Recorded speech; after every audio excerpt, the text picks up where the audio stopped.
여러분, 우리 늘 하듯이 우리 하트 그리고요, 제 따라하겠습니다. 하나님, 나의 심장을 당신 사랑합니다. 자, 옆에 보고요, 아이 컨택하고요, 예수의 심장을 당신 축복합니다. 반대편 보고요, 예수의 심장을 당신 축복합니다. 아유, 고맙습니다. 우리 이달의 말씀하겠습니다. 우리의 선포는 제가 약간 수정했습니다. 보십시오. 하나님, 내 기도에 귀를 기울여 주십시오. 나의 간구를 외면하지 말아 주십시오. 시편 55편 1절 말씀. 성령님, 선하시고 인자하신 하나님의 성품을 의지하여 기도합니다. 나의 기도에 귀를 기울여 주옵소서. 그리고 저의 기도에 귀를 기울여 주옵소서. 나의 간구를 외면하지 말아 주옵소서. 그리고 저의 간구를 외면하지 말아 주옵소서. 우리 모두를 사랑하셔서 십자가에 달리신 예수님 이름으로 기도합니다. 아멘. 반드시 여러분의 기도대로, 여러분의 선포대로 이루어질 줄 믿습니다. 고맙습니다. 오늘 시편 119편하고 느헤미야서 1장 2절인데요. 시편 119편에서 이런 설명이 있어요. 제가 읽어드리겠습니다. 독일어 성경 시편 119편에 부제목이 있습니다. 하나님의 말씀에 대한 찬양과 사랑 및 그 말씀의 능력과 활용에 관한 그리스도인의 황금 입문서. 하나님의 말씀의 능력을 깨닫는 것이 정말 중요합니다. 하나님은 말씀으로 세상을 창조하셨고 하나님의 말씀은 능력 있는 말씀이기 때문입니다. 그러나 말씀의 능력을 깨닫는 것보다 더 중요한 것은 말씀을 어떻게 활용하느냐입니다. 오늘은 말씀의 활용에 대하여 나누어 보려고 합니다. 하나님 말씀이 중요하죠. 그런데 이 말씀을 깨닫고 의미를 아는 것도 중요하지만 이 말씀을 어떻게 사용할 것인가에 대한 이야기를 오늘 좀 하려고 합니다. 제가 밑에 이렇게 적었습니다. 주의 율례를 작은 소리로 읊조리이다. 이 읊조리다는 게 묵상하다는 말입니다. 그러니까 우리는 묵상을 머릿속으로 생각하는 것이고 이스라엘 사람들은 입술로 이렇게 중얼중얼 거리는 걸 묵상이라고 그래요. 작은 소리로 읊조리이다. 주의 말씀이 나를 살리셨기 때문입니다. 왜 하나님 말씀을 묵상하고 입으로 외우느냐면 그 말씀이 나를 살렸다는 거예요. 그 밑에요. 사람은 어떤 생각에 강한 영향을 받습니다. 심지어 어떤 생각에 사로잡혀서 삽니다. 한때 한국 사회는 한국 사람의 생각을 잡기 위해 포스터와 구호로 생각을 사람들에게 주입시켰습니다. 우리나라는 옛날에 표가 많았습니다. 학교에 있을 때 표를 만드는 연습도 하고요. 저도 이제 70년대, 80년대 이렇게 초등학교, 중고등학교를 다녔으니까 그때 표가 굉장히 많았습니다. 근데 이제 제가 잊고 살았는데 옛날에 쉬웠던 거에 자나깨나 불조심, 꺼진 불도 다시 보자, 뭐 이런 거, 그죠? 근데 제가 제가 몰랐던 것 중에 이런 거 있더라고요. 뭐가 있느냐면 덮어놓고 나타보면 거짓골을 모면한다. 뭐 이런 거. 예. 그러다가 이 표가 바뀌어요. 왜냐하면 옛날엔 많이 났으니까 아들, 딸 구별 말고 둘만 낳아 잘 기르자.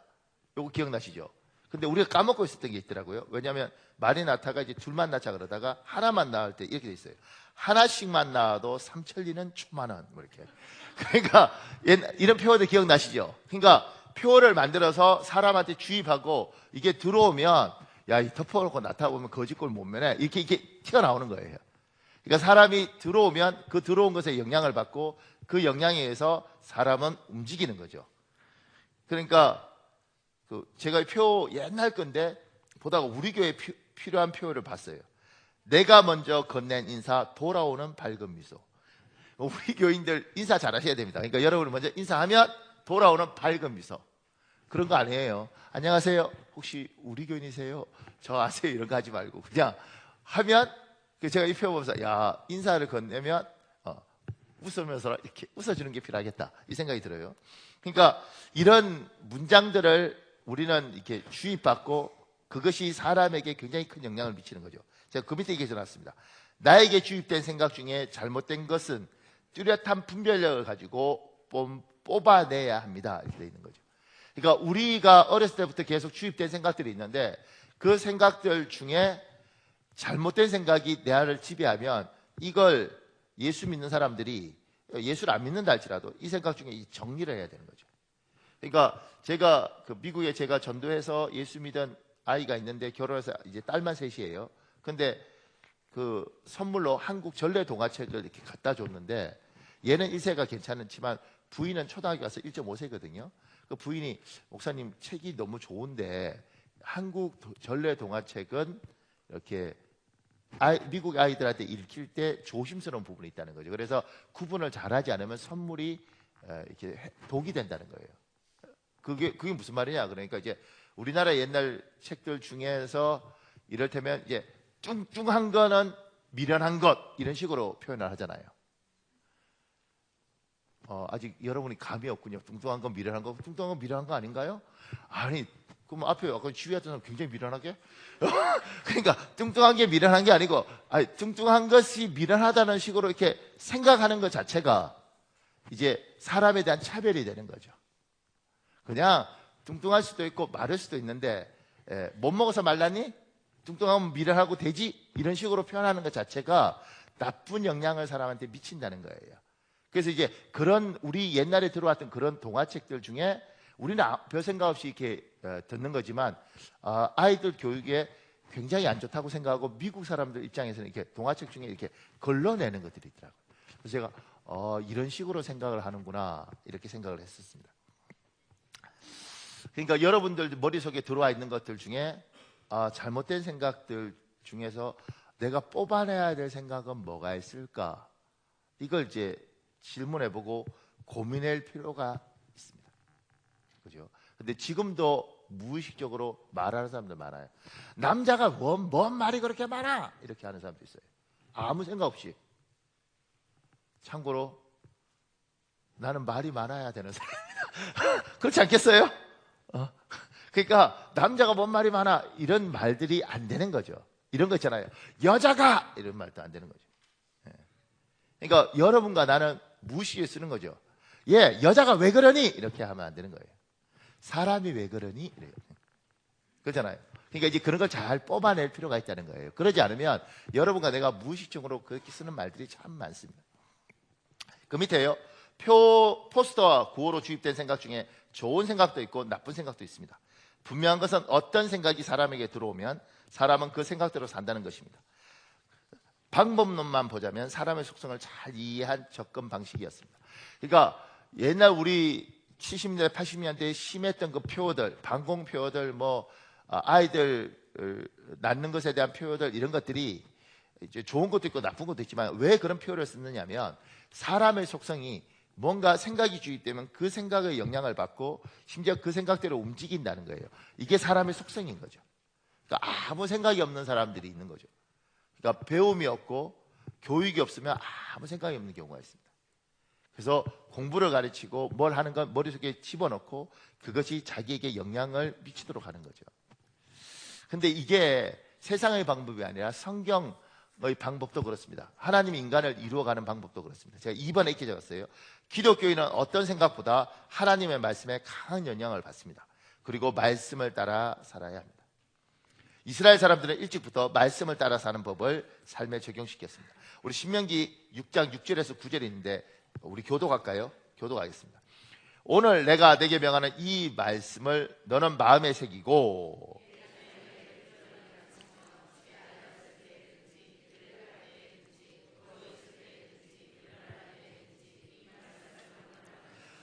너는 또 그것을 내 손목에 메어 기호로 삼으며 내 미간에 붙여 표로 삼고. 지금 이게 성경 말씀이잖아요. 근데 성경 말씀을 여전히 지키는 사람들이 있어요. 제가 옛날 처음 전도사 할 때 그 전도사로 부임했던 교회에 안수 집사님 계셨는데 사회적으로 성공하신 분이에요. 제가 그분한테 집사님, 목사님이 말씀하실 때 이렇게 하니까 그분이 그러더라고요. 전도사님, 목사님은 순진해서 그래요. 순진하니까 성경 말씀을 그대로 하는데 그렇게 살면 안 돼요. 이렇게 안수 집사님이 전도사한테 가르치더라니까. 그러니까 우리들 중에서도 성경 말씀 좋은 말씀이에요. 그런데 순진한 소리야. 이렇게 그리고 현실은 그렇게 하면 안 돼. 이렇게 생각하는 수 있죠. 근데 전 세계에서 뭐 가장 뛰어난 민족 중에 하나인 이스라엘 사람들은 이스라엘 사람 다 그런 거 아니지만 지금도 정통 유대인들 그리고 신실한 이스라엘 사람들은 성경을 지켜요. 근데 이제 그게 지금 오늘 이 신명기 말씀을 그대로 지켜요. 그래 보세요. 제가 양주성이라는 사람이 쓴 성경적 효학교 여기에 이런 내용이 있습니다.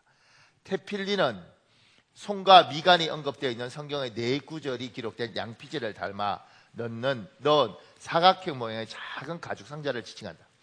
테필린은 두 부분으로 이루어져 있는데 하나는 왼쪽 손에 있는 테필린과 머리에 매는 테필린이 그것이다. 이마에 붙이는 이유는 말씀을 마음에 새기기 위해서는 먼저 머리에 집어넣어야 하기 때문이다. 왼손에 매는 이유는 심장에 말씀을 새기라는 의미다. 결국 테필린은 늘 말씀을 기억하여 일평생을 말씀으로 살겠다는 실천 의지가 담겨있다. 문설주를 의미하는 메주자는 이스라엘에서 집 문설주에 부착하는 조그만 양피지를 의미하는 전문 용어가 되었다. 이 양피지에는 세마 본문이 기록되어 있으며 그것을 동그랗게 말아서 문설주에 부착시켰다. 나중에는 이 양피지를 넣는 통을 나무나 금속으로 만들어 사용하게 되었다. 그러면서 메주자는 세마의 내용이 담겨있는 통 전체를 지칭하게 되었다. 메주자를 부착시키는 위치는 들어가는 사람 편에서 보았을 때 오른쪽의 문설주이다. 이렇게 각 집의 문설주에 세마를 기록하여 부착시킨 것은 그 집을 드나드는 모든 사람에게 하나님의 말씀을 기억나게 하기 위한 신앙교육의 일환이었다. 지금 이게 그 2000년 전 이야기가 아니고 이스라엘 사람들 성인식 할 때 보면 요 머리에 이마에 테필린 이렇게 하고요. 손에 이렇게 말아서 손가락에 이렇게 붙이고 있습니다. 그리고 이제 예배당 가면 요거 그대로 하고 예배를 해요. 그리고 집에 문설주에 이렇게 상자 붙여놓고, 그러니까 말씀을 계속해서 외우도록 하고 주입시키는 거예요. 그러니까 유대인들의 뭐 특별 교육 이랬을 때 그 특별 교육이 특별한 게 아니고 성경을 외우게 하고 탈무드를 익히고 그걸 계속해서 애들한테 주입하는 겁니다. 지금도 이스라엘 사람들은 그렇게 삽니다. 그러니까 실제로 이스라엘 가서 목사님 그렇게 안 사는 것 같은데요. 근데 이스라엘이 러시아에서 들어온 사람들이 굉장히 많아요. 그러니까 이 동구가 무너지면서 그러면서 들어온 사람들이 많아서 이스라엘이 그렇고 세속 이스라엘인들이 있어서 그렇지 정통 유대인들은 이렇게 삽니다. 이렇게 살고 초막들 되면 나가서 천막 치고 자고 뭐 그렇게 하더라고요. 그러니까 이 사람들은 하나님의 말씀을 아이들한테 외우고 붙들고 그렇게 살도록 요구를 하는 거죠. 왜냐하면 그렇게 해서 생각의 중심을 잡아주는 겁니다. 그 밑에요. 제가 이렇게 했습니다. 지금도 말씀을 따라 사는 법을 삶에 적용시켜 사는 사람들이 있습니다. 그러니까 이게 이스라엘 사람만 그런 게 아니라 한국 사람 중에서도 신실한 기독교인 중에서도 이 말씀을 붙들고 사는 게 중요하다고 생각해서 이걸 훈련하는 데가 있는 거죠. 근데 집에서요. 제가 요 백은씨라는 사람이 쓴 책에 이런 내용이 있어요. 보세요. 세상을 배우기 전에 하나님에 대해 가르쳐야 한다. 가정에서 먼저 하나님을 경외하고 사랑하도록 가르쳐야 한다. 그러고 나서 복음과 진리와 우리가 죄인인 것과 죄인을 사랑하는 하나님의 사랑을 가르쳐야 한다. 해야 할 것과 하지 말아야 할 일들과 마땅히 행할 길을 아이들에게 가르치며 십계명과 우리에게 주신 계명을 준행하도록 인도해야 한다. 첫 아이가 16개월이던 때 말씀을 들려주는 것으로 내 성경 과외는 시작됐다. 아이가 본격적으로 말을 하기 시작하고 이해할 수 있을 무렵 일명 성경놀이라는 시간을 통해 성경을 가르치기 시작했다. 함께 놀이하듯 말씀을 배우는 이 시간을 아이들은 기다리며 좋아했다. 어느 날 열왕기상을 묵상하고 있었다. 한동안 다윗과 골리앗 놀이에 빠져있던 두 형제가 열왕기상을 묵상하면서 다윗과 솔로몬 아도니아 놀이를 즐겼다. 온유야, 내가 솔로몬 할 테니까 내가 제사장 해. 그리고 나한테 기름을 부어. 알았지? 이날의 말씀은 솔로몬이 드디어 왕이 되고 다윗과 모든 백성들이 기대하며 하나님을 찬양하는 내용이었다. 이 내용으로 아빠와 큐티를 끝낸 조이가 기도를 했다. 그런데 남편이 그 기도 내용에 감동이 되었든지 자신의 큐티 노트에 그 기도를 적어두었다.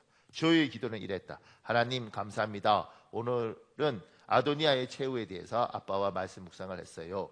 다윗은 늙어서도 하나님께 절했습니다. 우리의 마음도 우리의 사랑도 변하지 않게 해주세요.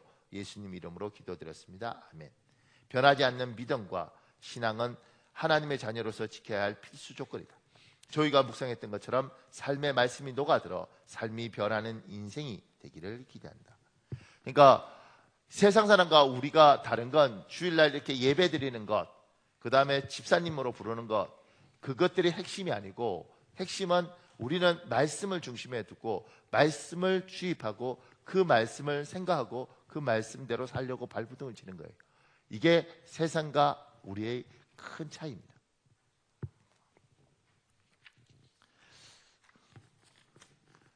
너무 열심히 말씀을 제가 전하고 여러분 열심히 들으니까 이게 거의 학원에서 입시 과외하는 느낌이 있는데,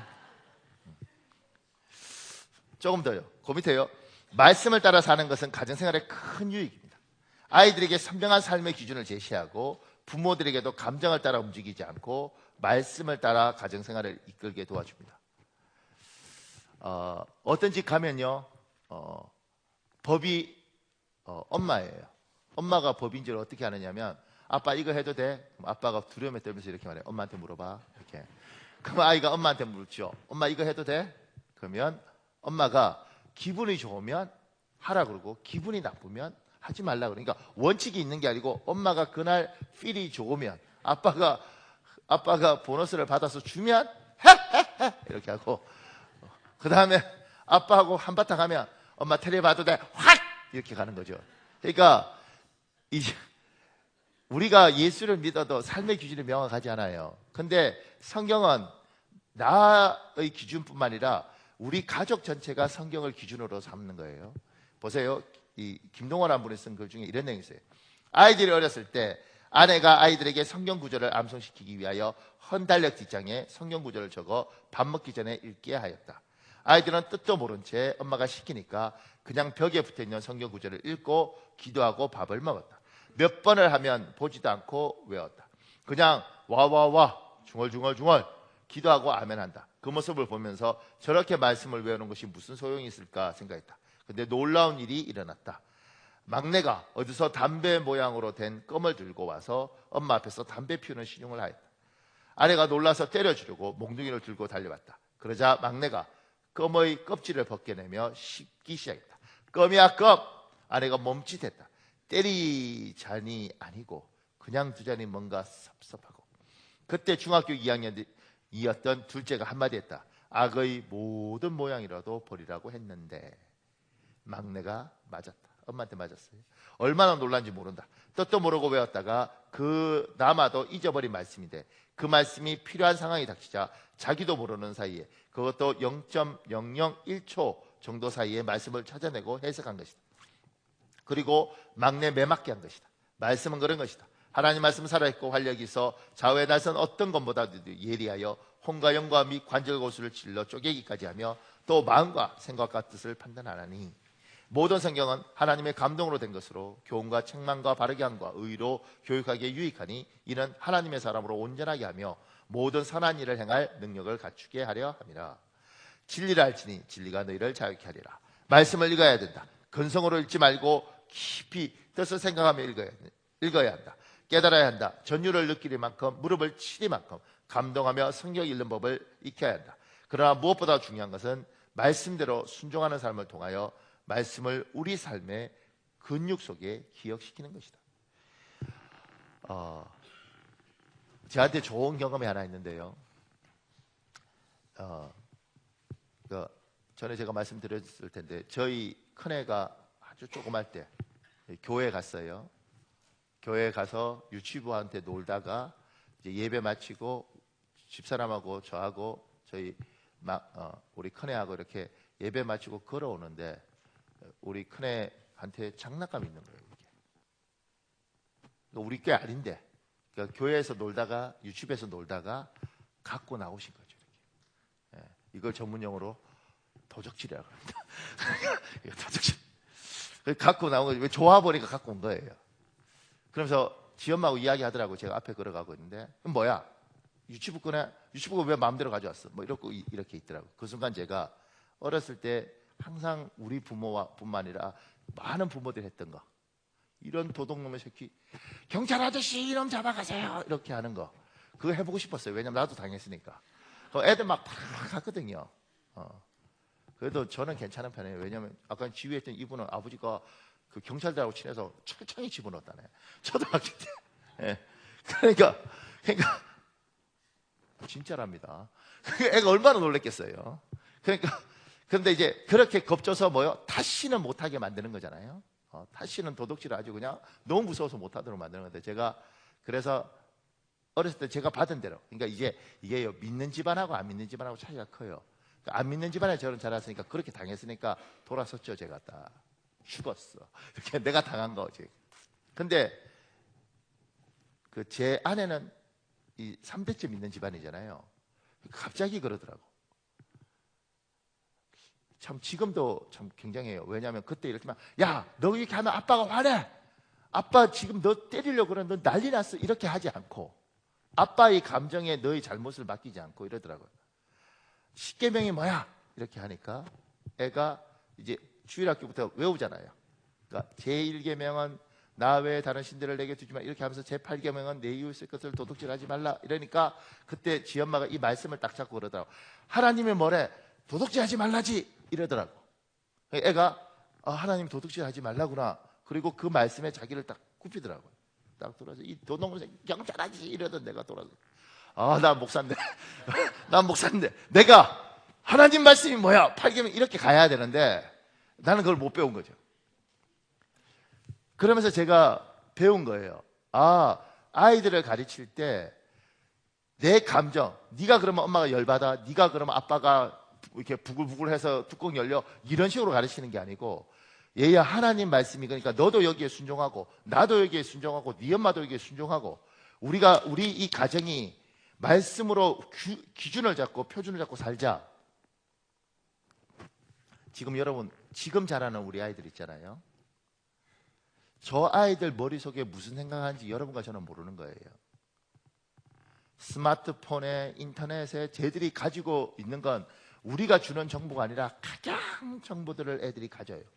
영화도 여러분과 제가 보지도 못하고 알지도 못하고, 웹툰, 저희가 옛날에 보던 만화책이 아니고 각양 인터넷으로 보는 그 수없이 많은 만화를 가지고 얘들이 너무 많은 정보를 섭렵하기 때문에 이게 이 아이 머릿속에 들어가서 어떤 식으로 정리되는지 우리는 알 수가 없습니다. 그러니까 시간이 지나서 내가 무슨 말을 할 때 아이는 전혀 동의하지 않아요. 아빠, 그건 아빠 시대고 아빠가 생각하는 거 세상은 달라, 이렇게 이야기할 수 있다고. 그러니까 대화가 안 되는 거죠.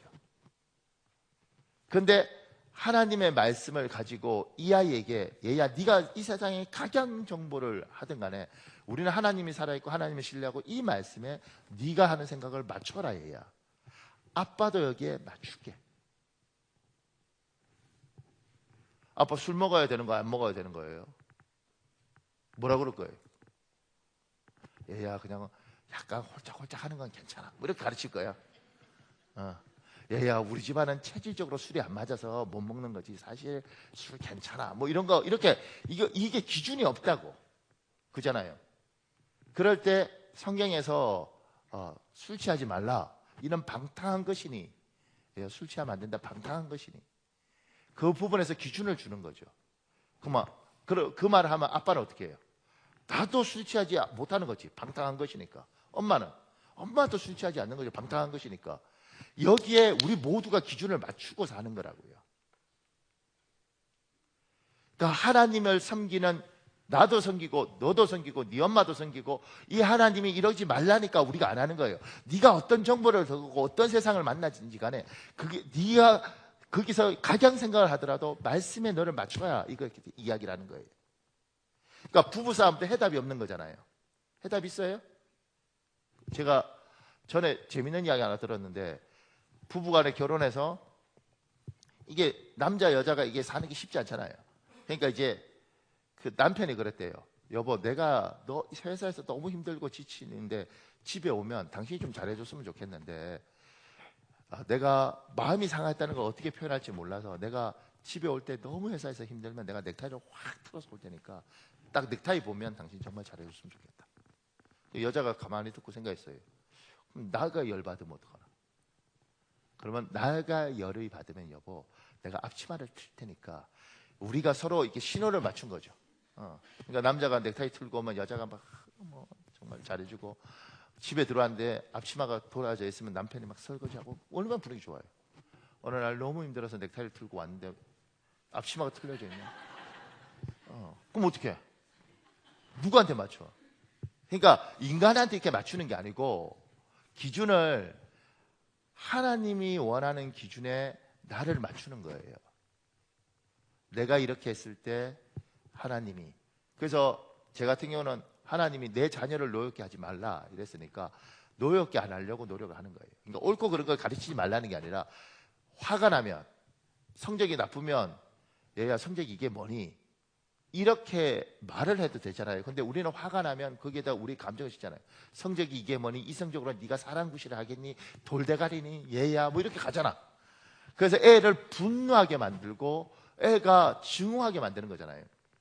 그러니까 할 말을 하면 되지. 얘야 이성적이 사실 굉장히 안 좋은데 이걸 어떻게 해야겠니? 뭐 이렇게 말을 하는 거 하지 않거든요. 감정이 나면, 부부 사이도 부부싸움 할 때 여보 이렇게 하면 힘들지 않아? 이렇게 말하지 않잖아요. 내가 지금까지 참았고 그동안 내가 말 안 했는데 그리고 말을 하잖아. 꾸준히 말을 했는데도 불구하고 이분은 항상 그렇게 말을 하잖아요. 그죠?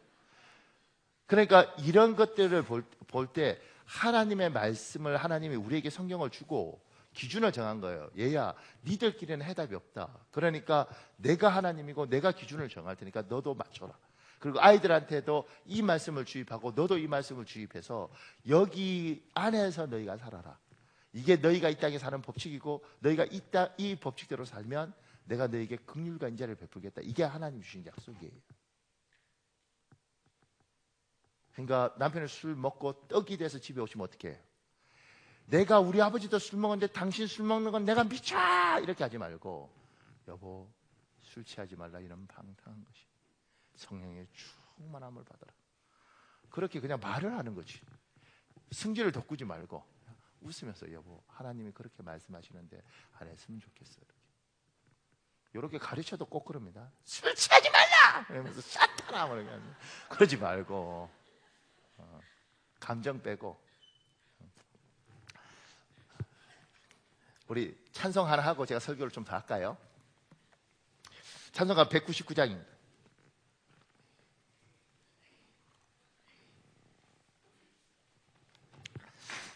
찬송가 199장.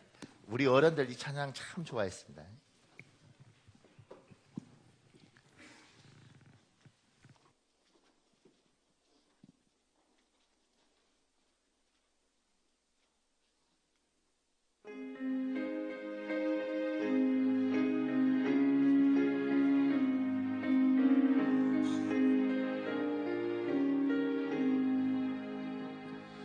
나의 사랑하는 책 비록 헤어졌으나 어머니의 무릎 위에 앉아서 재미있게 듣던 말 그때 일을 지금도 내가 잊지 않고 기억합니다. 귀하고 귀하다 우리 어머니가 들려주시던 재미있게 있던 말이 책 중에 있으니 이 성경 심히 사랑합니다. 옛날 용맹스럽던 다니엘의 경험과 유대 임금 다윗 왕의 역사와 주의 선지 엘리야 바람 타고 하늘에 올라가던 일을 기억합니다. 귀하고 귀하다 우리 어머니가 들려주시던 재미있게 듣던 말 이 책 중에 있으니 이 성경 심히 사랑합니다. 예수 세상 계실 때 많은 고난 당하고 십자가에 달려 죽임 당한 일 어머니가 읽으며 눈물 많이 흘린 것 지금까지 내가 기억합니다. 귀하고 귀하다 우리 어머니가 들려주시던 재미있게 듣던 말 이 책 중에 있으니 이 성경 심히 사랑합니다.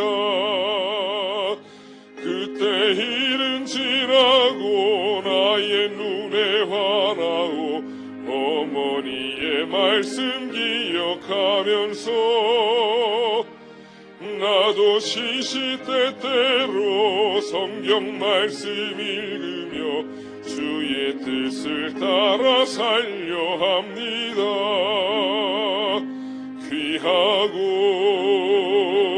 귀하다 우리 어머니가 들려주시던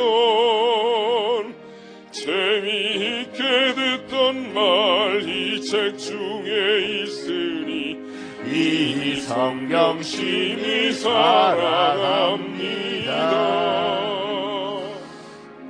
아멘.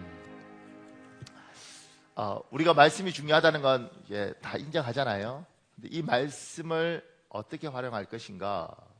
여기에 어거스티아 사람이 한 말이 있습니다. 내가 처음부터 말씀으로 기도하는 법을 알았다면 하나님의 뜻을 찾으려고 그렇게 많은 시간을 낭비하지 않았을 것이다. 그 밑에 최명이라는 사람이 쓴 책에 이런 내용도 있더라고요. 17세기에 잔느 귀용이라는 아주 신실한 기도자가 있었습니다. 그에게 기도를 가르쳐 달라고 했던 사람들이 참 많았습니다. 그런 기도를 가르쳐 달라는 사람들에게 이런 말을 했다고 합니다. 먼저 말씀을 묵상하십시오. 그리고 그 묵상한 말씀을 통해서 기도하십시오. 이렇게 돼 있어요. 그러니까 하나님의 말씀을 가지고 기도를 해야 된다는 거예요. 하나님의 말씀을 가지고 기도를 하는 거예요. 제가 밑에 1번 이렇게 적었습니다. 기도할 때 나는 고전 동화 햇님 달림에 나오는 동화줄처럼 붙들고 기도할 수 있는 성경 말씀이 있는가? 햇님 달림 아시죠? 그래서 이 오누이가 하늘에 도와달라고 비니까 하늘에서 동화줄이 와서 그걸 잡고 하늘 올라갔다 이런 거잖아요. 그러니까 하나님 말씀이 이 동화줄 잡고 이렇게 하늘 올라가는 것처럼 이거 붙잡고 기도할 성경 구절이 잡을 성경 구절이 있느냐는 거예요. 이게 왜 중요하냐면 느헤미야서 오늘 1장 9절을 읽었지 않습니까? 느헤미야 1장 9절에 느헤미야가 이렇게 말해요. 만일 내게로 돌아와 내 계명을 지켜 행하면, 이게 하나님 말씀이에요. 만일 내게로 돌아와 내 계명을 지켜 행하면 너희 쫓긴 자가 하늘 끝에 있을지라도 내가 하나님이 거기서부터 그들을 모아 내 이름을 두려고 택한 곳에 돌아오게 하리라 하신 말씀, 하나님이 하신 이 말씀을 이제 청하건대 기억하옵소서 이렇게 말하는 거예요. 그러니까 느헤미야가 하나님 앞에 뭐라고 이야기하냐면 하나님 당신이 이렇게 약속하셨잖아요. 이 약속한 말씀을 지키세요 이렇게 이야기를 해요.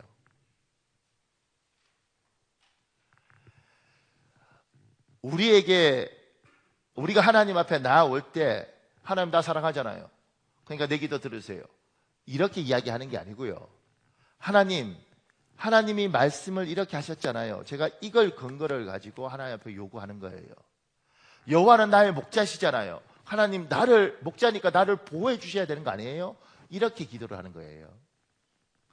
그러니까 내 기분에 따라 내 감정에 따라 기도하는 게 아니라 하나님의 말씀에 근거해서 기도를 하는 거예요. 이게 거의 계약서입니다. 말로 구두로 한 계약이 얼마나 효과가 있는지 전 잘 모르겠는데요. 말로 하는 건 부도가 많은데 서류가 있잖아요. 그 서류를 보고 이때 이거 약속하셨잖아요. 이렇게 해주겠다고 그러셨잖아요. 계약서 이렇게 돼 있잖아요. 그럼 지키셔야죠. 이런 것처럼 성경으로 하나님이 약속한 거예요. 그러니까 느헤미야가 자기 백성들, 이스라엘 백성들이 노예로 다 끌려가서 살면서 회개하고 하나님의 계명을 지켜요. 그때 이야기하는 거죠. 주님, 옛날에 우리가 돌이켜서 회개하고 말씀을 지키면 우리 다 돌아오게 하신다 그랬잖아요. 말씀을 대로 우리가 회개하고 하나님 정신 차리고 있는데 그러니까 하나님 약속을 지켜주십시오. 이렇게 청원하는 거예요. 하나님 반드시 하나님이 저에게 약속하셨지 않습니까? 그러면 그 약속을 지켜주십시오. 이렇게 이야기하는 거예요. 제가 개인적으로 이제 제가 신학을 하기 전에 신학하면서도 대학원 3년 동안은 이제 돈을 벌 수밖에 없었어요. 근데 그래서 이제 낮에는 학교 가서 대학원 가서 신학대학원은 일주일에 4번 가야 되거든요. 그러니까 대학원 가서 공부하고 저녁에는 이제 강남에서 이렇게 수능, 국어, 뭐 논술 이런 걸 가르쳤어요. 여러분이 이렇게 볼 때 둥글넓적하고 뭐 반배처럼 생겼다고 하는데, 그래도 강남에서 제가 아주 유명하지 않지만 제법 괜찮은 이렇게 강사였어요. 근데 하나님이 어느 날 그러더라고요. 뭐라고 이야기하냐면, 얘야, 네가 목회를 하는 게 어떻겠냐. 뭐 저도 하고 싶었지만, 근데 제가 하나님, 제가 이렇게 강남에서 이렇게 지금 이제 뭐 한 4년, 5년 이렇게 해서 이름도 좀 나고 이러는데, 제가 돈을 많이 벌고, 저희 어머님 장로대라 그러더라고요. 돈 많이 벌고, 그리고 제가 이렇게 해도 되지 않을까요? 그때 하나님이 저를 이렇게 꼬드겼다고 저는 생각합니다. 얘야, 네가 이렇게 가장 좋을 때 나에게 이렇게 너를 드리면, 이렇게 잘 나갈 때, 과외하기 위해서 줄 서 있고 이럴 때 너를 드리면, 내가 세상이 너한테 주는 것보다 더 좋은 걸 주지 않겠냐? 이것보다 내가 너를 못 살게 하겠느냐? 더 잘 살게 하지 않겠냐? 이렇게 말씀을 나는 했다고 믿어요. 그래서 내가 아멘 딱 잡았죠. 이렇게. 그리고 이제 목회하면서 늘 생각한 거죠. 하나님, 배고프고 힘들면 하나님, 강사보다는 잘 된다고 그러겠는데 이거 아니지 않나? 난 잘 먹어. 그러니까 나는요, 여러분, 다른 목사들은 다 굶어 죽고 가난해도 나는 그러면 안 돼요. 하나님이 나한테 하신 약속이야. 나하고 살 빼라 그러지 마. 하나님이 나한테 하신 약속. 그러니까 하나님 앞에 제가 이야기했고, 하나님이 그 부분에 대해서 분명히 저는 그렇게 했다고 해요. 그러니까 그걸 믿고 그걸 붙들고 살았던 거죠. 그러니까 하나님이 우리에게 주신 약속들이 있단 말이에요. 나한테 주신 말씀들이 있단 말이에요. 그걸 붙들고 기도하는 거죠. 내 생각을 붙드는 게 아니고. 제가 밑에 기도했습니다. 내가 붙들고 사는 성경 말씀이 있는가? 붙들고 사는 성경 말씀을 붙들고 기도해야 되는 성경 말씀입니다. 이 말씀이 좀 어렵죠. 내가 붙들고 사는 말씀이 있는가? 그 붙들고 사는 성경 말씀이 내가 붙들고 기도해야 되는 말씀입니다. 그래서 제가 밑에요. 기도할 때 붙들고 기도할 수 있는 어떤 성경 구절도 없다면 하나님께 달라고 하셔야 됩니다. 그러니까 여러분, 기도할 때 어떻게 기도하지? 멍하면 문제가 생기는 거예요. 왜 우리가 매주 이걸 해요? 하나님, 내 기도를 외면하지 마십시오. 하나님, 내 기도를 외면하지 말아 주십시오. 하나님, 내 기도를 들어주실 줄 믿습니다. 그리고 저 성경 구절 하나를 붙들고 반드시 주님은 내 기도를 외면하지 않을 줄 믿습니다. 그리고 기도하는 거거든요. 제 같은 경우는 잠언 16장 9절을 평생을 몇만 번을 외웠을 거예요. 그러면 하나님, 사람이 마음으로 자기 일을 계획할지라도 그 걸음을 인도하시는 건 여호와시니까 주님이 내 걸음을 인도하셔서 여기 두신 줄 믿습니다. 그럼 하나님, 왜 나를 여기 두셨습니까? 뜻이 무엇입니까? 무엇을 이루길 원하십니까? 하나님, 하나님의 뜻을 이루어 주십시오. 말씀을 가지고 저분하고 대화하는 겁니다. 이게 기준이니까. 심지어 나도 여기 맞추고 내 아내도 여기 맞추고 내 아이도 여기 맞추잖아요. 그런데 하나님도 여기에 맞춰요. 왜냐하면 이게 계약서라서 그렇습니다. 그 밑에요. 설교 말씀을 잘 들어야 합니다. 그리고 기도 시간에 붙들고 기도할 수 있는 말씀을 설교 중에 찾아내서 붙잡아야 합니다. 그러니까 우리 교회는 수요 예배 때 30분 설교하고 30분 기도 시간을 주잖아요. 제가 이거 하다 보니까 갑자기 걱정되네. 30분 설교 시간을 두고 30분 기도합니다. 수요 예배 나오면 안 되겠구나. 철야는 1시간 설교하고 1시간 기도 시간을 주잖아요. 미쳤는갑다. 이렇게. 그러니까 왜 그러냐면 30분 설교하고 그 설교를 붙잡고 기도할 수 있는 30분을 주는 거예요. 주일날 철야 때 1시간을 기도하고 1시간을 설교하고 그걸 잡고 기도할 1시간의 기도 시간을 주는 거예요. 그러니까 제가 설교 시간에 아주 어려운 말들 안 하려고 굉장히 노력하는데, 그 이유는 뭐냐면 성경 공부 때 그렇게 하고 주일날 특히 설교 시간에는 하나님이 나에게 주시는 말씀을 붙잡고 그걸 붙잡고 기도를 하는 겁니다. 그러니까 여러분 머릿속에 아무런 말씀도 없다면 가슴 치고 우셔야 됩니다. 하나님, 내 머릿속에 아무런 붙들 말씀이 없습니다. 처참합니다. 하나님, 내가 기도해야 되는데 내가 머릿속에 든 어떤 성경 구절도 없고 어떤 붙잡을 말씀도 없습니다. 그러면 마음 아파하셔야 됩니다. 그리고 지금도 설교를 들을 때 그냥 듣는 게 아니고 하나님 말씀을 주십시오. 목사님 말씀 중에 내가 지푸라기 잡을 수 있는 말씀 하나님 찾게 해주십시오. 근데 그건 참 재밌는 건요, 이렇게 설교 다 끝나고 나면 오늘 어떤 말씀이 감동이 다 왔습니까? 그러면 앞치마 튼 거요 이래. 그러니까 하나님이 나에게 주시는 말씀이 뭔지를 기대하면서 말씀을 듣고 그 말씀을 붙들고 기도할 걸 작정하고 듣는 거예요. 자, 그 밑에요.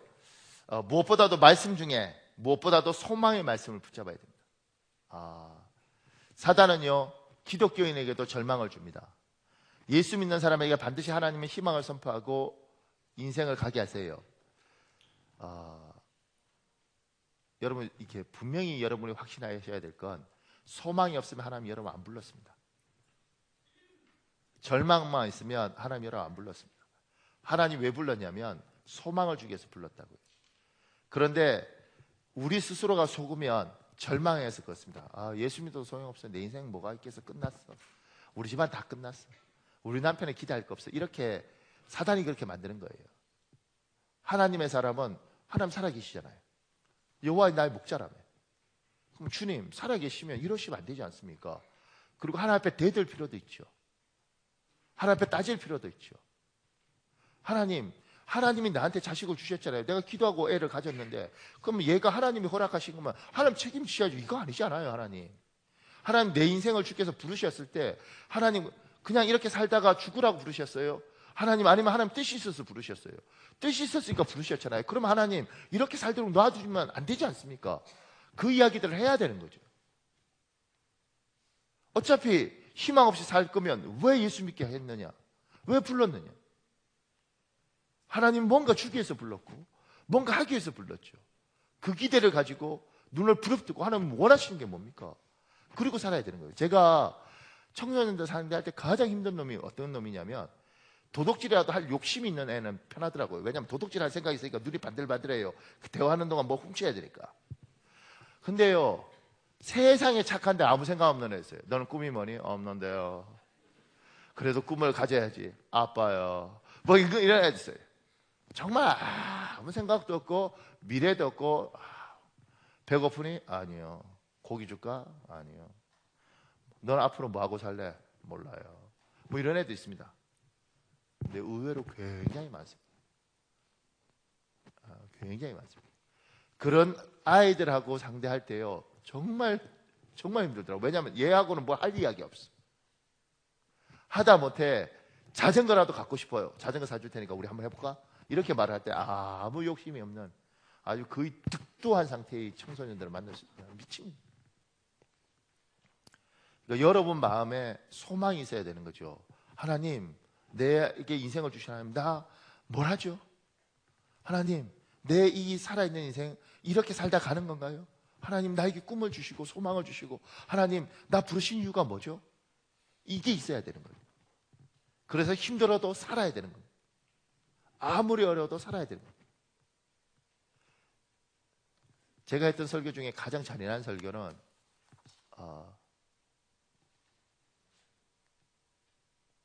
애 셋, 나이 40, 애 셋, 나이 40 된 한국 사람이 미군이 되어서 이제 미국 그냥 일반 병사로 들어간 거예요. 훈련소. 그 사람 붙잡아 놓고 애 셋인데 갓 태어난 애가 젖을 먹어요. 이렇게. 근데 이 아이 의료보험이라는 걸 위해서 아빠가 선택할 수 있는 길이 군대를 가는 것밖에 없어요. 나이 40에 군대를 갔는데, 그것도 한국 사람이 미군이 돼서 군대를 갔는데, 미국 애들 20살짜리 애들 막 여기 뚫고 막 이렇게 문신하고 이런 애들 와 있잖아요. 그 마음이 어떻겠냐? 그 사람한테 제가 했던 설교가 이거예요. 에스겔서인가요? 그게 나오는 말씀. 피투성이라도 살아라. 이 사람 설교 듣다가 그게 미쳐버리라고. 지하고 동갑이었거든요. 그냥 이렇게 했겠어요? 집사님 사십시오.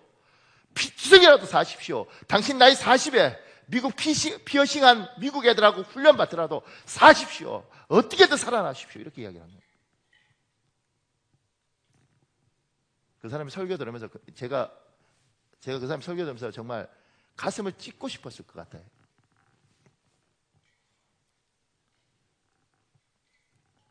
얼마 전에 제가 어떤 사람한테 그랬어요. 당신이 다리를 절더라도 여기에 무슨 수술 받고 오면 주머니 차잖아요. 주머니를 차더라도 그렇게 다리를 절더라도 무슨 오줌 주머니를 차더라도 사십시오. 아이들을 위해 살고 가족들을 위하여 살고 하나님이 당신을 사용할 걸 기대하며 사십시오. 제가 원래 그렇게 설교 안 하려고 그러는데 그렇게 설교하더라고요. 그러니까 살면서 하나님, 생명을 주신 하나님, 내가 살아야 될 이유가 뭡니까? 하나님, 나 이렇게 그냥 살다가 죽으려고 부르신 거 아니지 않습니까?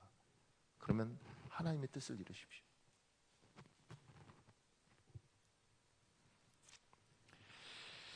제가 밑에 이렇게 있습니다. 나 홀로 신앙생활을 하고 있다면 이런 성경 말씀을 붙들고 기도하십시오. 우리 사도행전 16장 31절부터 34절인데 31절 여러분 읽고 32절 제가 읽고 33절 여러분 읽고 34절 제가 읽겠습니다. 시작.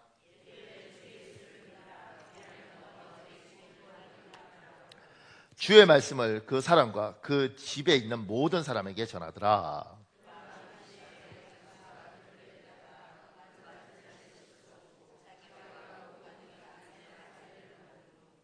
그들을 데리고 자기 집에 올라가서 음식을 차려주고 그와 온 집안이 하나님을 믿음으로 크게 기뻐하니라. 이게 지금 사도 바울 이야기거든요. 사도 바울이 복음을 전하고 간수가 예수를 믿은 거예요. 주 예수를 믿어 그래야만 너와 내 집이 구원을 얻으리라. 이걸 적용한 사람이 있습니다. 보세요. 저는 대대로 믿지 않는 가정에서 태어났습니다. 더군다나 막내 아들이어서 할아버지 할머니 뻘되는 부모님 밑에서 귀여움을 받으며 자랐습니다. 천자문을 배우고 명심보감을 배우면서 어린 시절부터 복음과는 거리가 먼 삶을 살아야만 했습니다. 그런데 제가 5살 때였습니다. 동네 놀이터에 교회가 세워진 것입니다. 저는 너무 화가 났습니다. 누가 내 허락도 없이 내 놀이터에 교회를 세웠어. 그리고 그때부터 교회 안에 들어가 놀기 시작했습니다. 그렇게 교회에 발을 들여놓은 것이 오늘에까지 이르게 되었습니다. 하나님께서 그렇게 저를 믿음의 집으로 데려다 놓으셨습니다. 중학교 3학년 때 예수님을 제 삶의 구주로 영접하였습니다. 그런데 구원받은 후에 한 가지 고민이 생겼습니다. 제 아버지는 초등학교 5학년 때 이미 돌아가셨지만 남아있는 어머니와 형제들은 여전히 예수님을 믿지 않는 것이었습니다. 저는 너무 슬펐습니다. 세상에서 나를 가장 사랑하시는, 그리고 내가 가장 사랑하는 어머니가 지옥에 가신다는 사실이 너무나 마음이 아팠습니다.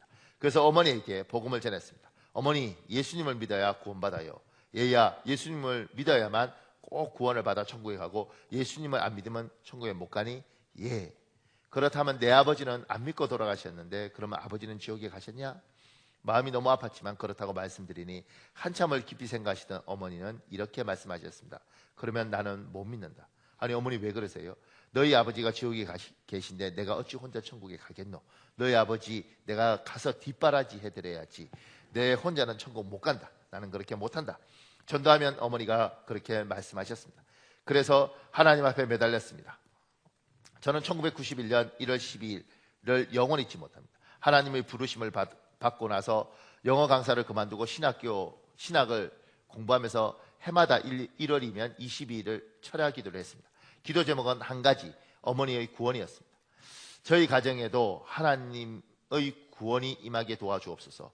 하나님께서는 사도행전 16장 31절에 주 예수를 믿으라 그리하면 너와 내 집이 구원을 얻으리라고 말씀하셨는데 왜 저희 집에는 구원이 일어나지 않습니까? 하나님 도와주옵소서. 그렇게 하나님 앞에 때를 쓰기 시작했습니다. 몇 년을 기도하다가 1991년 1월이 되었습니다. 그에도 어김없이 어머니의 구원을 위하여 12일째 기도하는데 자꾸 전화기가 보였습니다. 눈만 감으면 전화기가 보입니다. 기도하다가 집에 무슨 일이 있나, 왜 자꾸 전화기가 보이지 하면서 집에 전화를 했습니다. 근데 조카가 받았습니다. 조카들이 전화를 받고는 다급하게 말했습니다. 삼촌 큰일 났어요. 연로하신 어머니가 어떻게 되신 줄 알고 왜 그러냐고 물으니 어머니께서 갑자기 예수님을 믿고 싶으시대요 하는 겁니다. 할머니께서 갑자기 예수님을 믿고 싶으시대요 하는 겁니다. 실은 갑자기 믿고 싶어지신 게 아니지요. 어머님을 위하여 수년 동안 눈물로 기도한 아들의 소원을 하나님께서 들어주신 것입니다. 그 이후로 어머니는 돌아가시는 그날까지 10년 동안 예수님을 믿고 기뻐하시면서 열심히 신앙생활, 믿음 생활을 하셨습니다.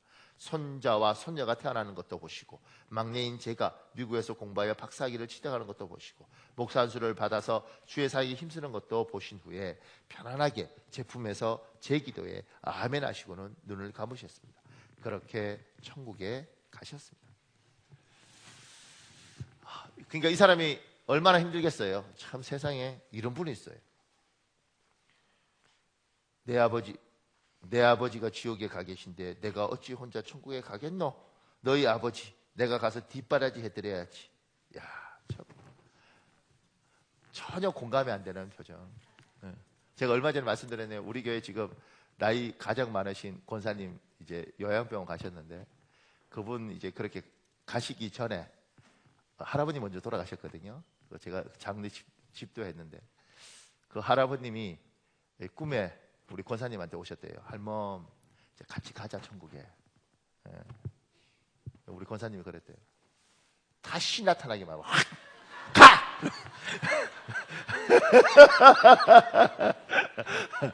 그리고 지금 잘 살고 계셔요. 병원에서. 근데 이 어른은 참 굉장한 어른인데요. 가서 수발하겠다고. 그러니까 지금 사도행전 말씀을 붙잡고 기도하는 거잖아요. 하나님 주 예수를 믿으라. 그러면 내와 네 집이 구원을 얻으리라. 하나님 말씀을 지키십시오. 이건 도전할 수 있어요. 내가 믿었잖아요. 그러니까 우리 집도 믿게 해주세요. 하나님. 왜 안 믿는 거죠? 하나님 당신이 약속했잖아요. 믿게 해주세요. 그리고 하나님 앞에 따질 수 있고 하나님 앞에 호소할 수 있죠. 그러면 하나님께서 그 부분에서 답변하셔야 됩니다. 요새 청와대도 한 20만 명 청원하면 답변해야 된다며요. 하나님 답변하시는 거죠. 뭐라도 하셔야 되는 거죠. 왜냐하면 자기가 약속하신 것이고 자기가 정한 법칙이니까 하나님 반응하시는 거죠. 그러니까 항상 기도를 할 때 내 생각과 내 마음대로 기도하는 것이 아니라 하나님 말씀을 붙들고 저분 앞에 당당하게 하나님 약속하셨지 않습니까? 제가 그 밑에요. 이스라엘 백성에게 광야는 고난을 상징합니다. 지금 우리 중에서 광야의 시간을 지내는 분들이 있다면 이런 성경 말씀을 붙들고 기도하십시오. 잘 아시죠? 야고보서 5장 11절 보십시오. 여러분 읽으십시오. 시작.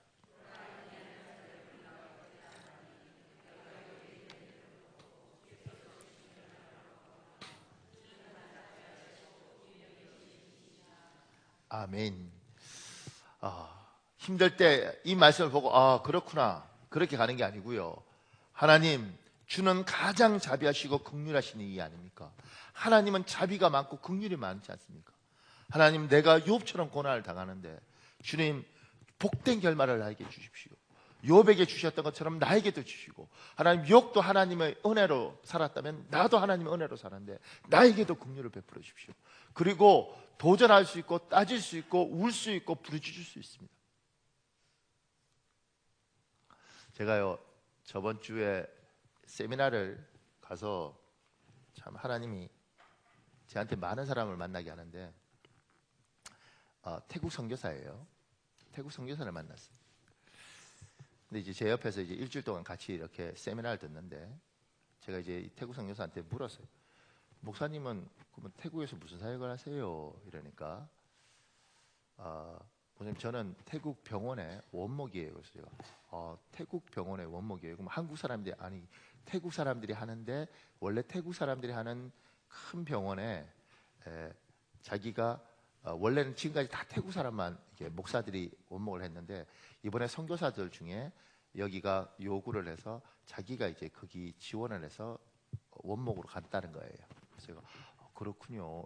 그 태국의 병원에 원목을 하는군요. 그러면 이제 보통 뭐 하세요? 예배 드리세요. 그러니까 목사님 저희 병원은 좀 특이해서 태국 나 환자들을 모아놓은 병원이라는 거예요. 나 환자, 나병 환자, 문둥병자들. 근데 그들을 모아둔 병원인데 자기가 이제 그들을 관리하는 거라 그러더라고요. 제가 그러면 뭐 거기서 뭘 하세요? 설교하시고 예배하세요?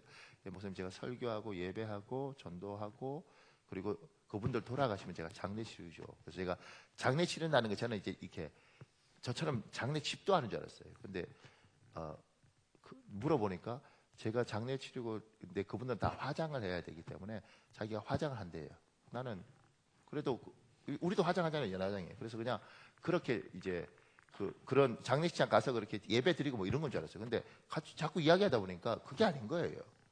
뭐 화장 태국 어떻게 합니까? 그러니까 저희들은 나무를 모아서 이제 돌아가시면 이 나병 환자 이렇게 또 작잖아요, 그죠? 그래서 나무를 모아서 그걸 떼어서 이분을 이제 다 이렇게 살이 타고 나면 그 뼈를 이렇게 분고를 한다는 거예요.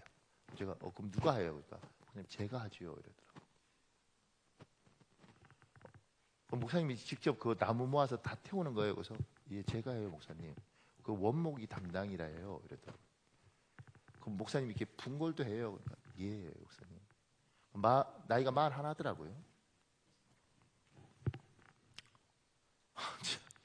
제가 울었어요. 난 1년에 이제 한두 번 하는 줄 알았어요. 보통 몇 번 해요? 그러니까 한 달에 한 2번이나 3번 정도 합니다, 목사님. 이러는 거예요. 그러고 가만히 보니까 목소리가 낮고 항상 좀 어둡더라고요. 그러니까 이제 생각하겠죠. 그 사람도 대학원 2개 나오고 이제 지금 3개째 하고 있는데 나름대로 공부 많이 하는 사람이잖아요.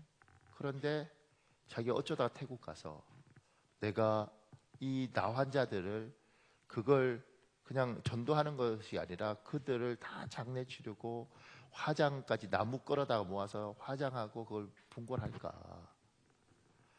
같은 목사로서 굉장히 이렇게 옆에 있으면서 저보다 한 9살 어리니까 이게 좀 마음이 복잡하더라고요. 그리고 애도 이제 셋인데 갓 태어난 애가 있고요. 이거 뭐 하여튼 좀 많이 힘들었어요. 근데 이제 마지막 날 뭐 이렇게 쓰는 게 있었는데 이렇게 쓴 구절이 있더라고요. 그래서 제가 그걸 이렇게 읽고 선생님 나 이거 사진을 찍어도 돼? 그랬어요. 그러니까 이제 그 사진 찍은 걸 여기 옮겨놨어요. 하나님이 그 친구한테 이렇게 말씀하셨는가 봐요. 보세요. 내가 너와 이만큼 함께했다. 인간의 눈으로는 지나간 너의 시간을 이해하지 못하겠지만 너를 위한 크고 비밀한 일에 반드시 필요한 시간이니 참고 인내하며 더욱 나와 함께하자. 그러니까 제가 이거 구절을 이렇게 찍고 한참 봤어요. 그러면서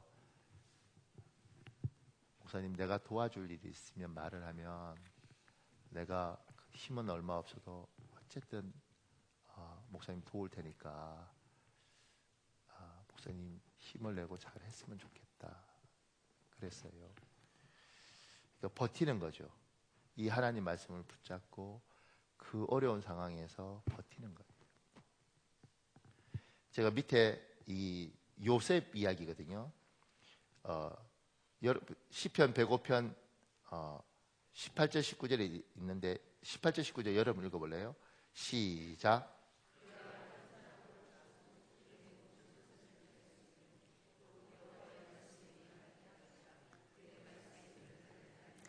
우리가 요셉이 이집트로 팔려갔어요. 근데 그냥 팔려간 줄 알았는데 성경을 읽다 보니 이런 구절이 나온 거죠. 발에 차고 발수갑을 차고 몸에 쇠사슬을 매어서 짐승처럼 질질 끌려간 겁니다. 언제까지요? 여호와의 말씀이 응할 때까지요. 그가 참으로 고통의 시간들을 보냈고 고난의 시간들을 보냈죠.